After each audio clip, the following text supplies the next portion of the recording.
Hello, everyone. My name is Kelvin Ng. I'm a Microsoft Certified Trainer and Microsoft Office Specialist.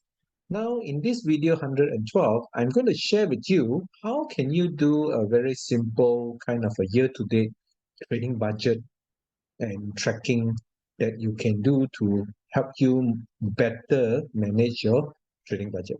Now, this is actually a question asked from one of the HR consultant. Now, we are actually planning to work out a template. So this is not a template, but this is just a video that is inspired by that question. All right, so let's take a look at the training documentation that they have done. Now, what we want to do is we will create a table, a tabular tab table here, which have the months, the department, the employee name. All these are not real data.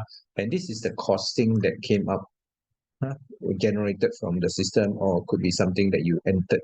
So these are all the people that attended from January to December of a particular year. So what we are going to do is we're going to create a report.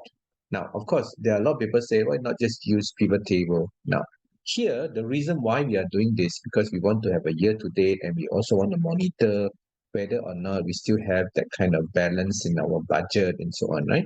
So what I'm going to do in this particular example here is I'm already named the column. So if you look at the name here, we have three names: departments. So that's from the first item to the very last item. I have the months, which is the column months, and lastly the total cost, which is that last column here. So I'm going to write a sum if, right? A sum if s, because I have two conditions that I need to make. So equals to sum if with the s. So the sum range that I'm looking for is the total cost, and I will go with the department first. Department, and I point it to this particular cell.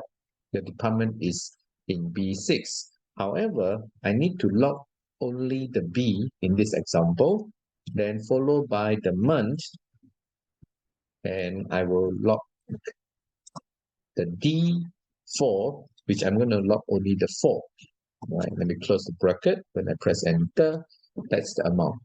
Okay, so I'm going to copy this all the way to December, and I'm going to pull it down. There you go.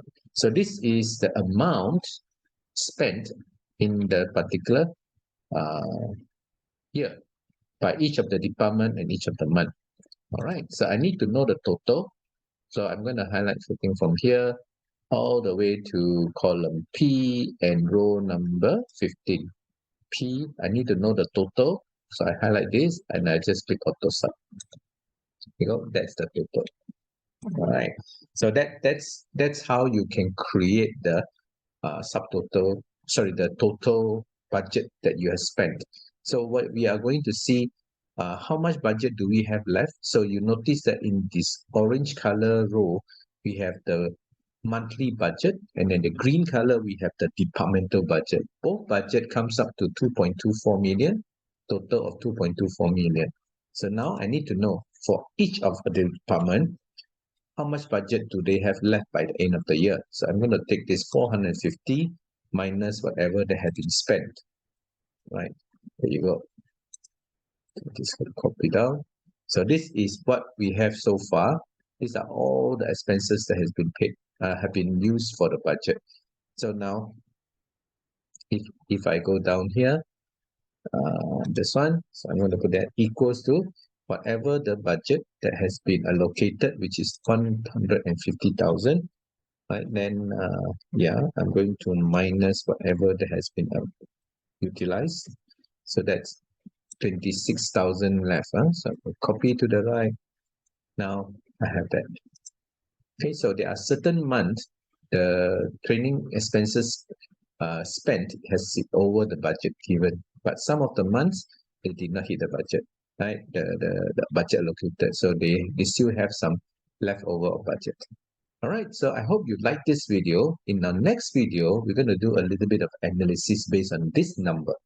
So share it to all the people who need to have this kind of report to monitor the progress, the budget that's given, and Yeah, I'm just making a very simple set of data. Now yours can be a lot more complicated, I understand, but the whole idea here is just to let you know you can use some if functions, and also we're going to use some other tracking by using conditional formattings and whatnot, right? So stay tuned to the next video. Please like and share.